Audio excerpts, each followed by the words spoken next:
श्रमिक नेता युव समाजसेवी विकास दासଙ୍କ ଅକାଳ ବିୟୋଗରେ ତାଙ୍କ ସ୍ମୃତି ଉଦ୍ଦେଶ୍ୟରେ ଏକ ଶ୍ରଦ୍ଧାଞ୍ଜଳି ସଭା शुक्रवार दिन अपराह्न जिला श्रम दफ्तर परिसर में अनुष्ठित हो जाइछि।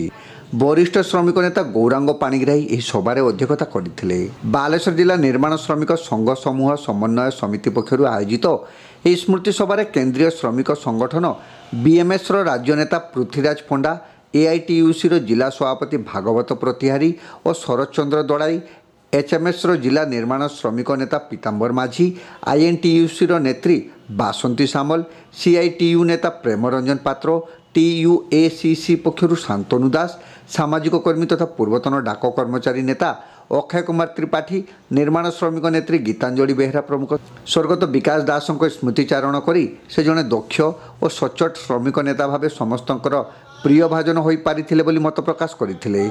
समन्वय समितिर संपादक तथा स्मृति सभार आवाहक विजय पात्र स्वर्गत दास स्मृतिचारण करी तांको शोक संतप्त परिवार सदस्यों प्रति समवेदना जणाइथिले।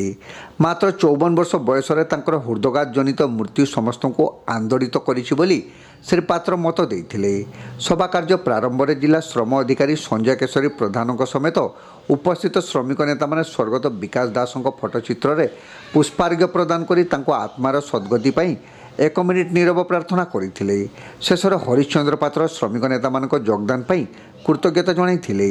कार्यक्रम सुपरिचालन में सर्वश्री प्रशांत कुमार परिड़ा, केशव लेंका, पूर्णचंद्र पात्र, मिनती बेहरा और वेणुधर महांती प्रमुख सहयोग करथिले।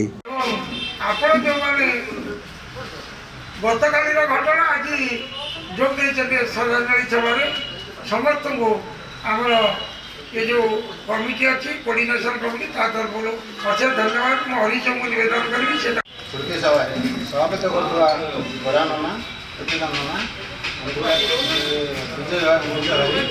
शांति भाई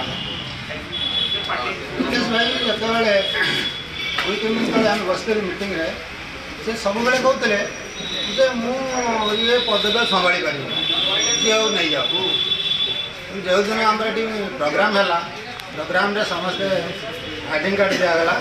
आईडी कार्ड देलापर मुझे बैकर आईडी कार्ड पकेली, वेणु भाई पकेली और से दिन से बहुत खुशी थे।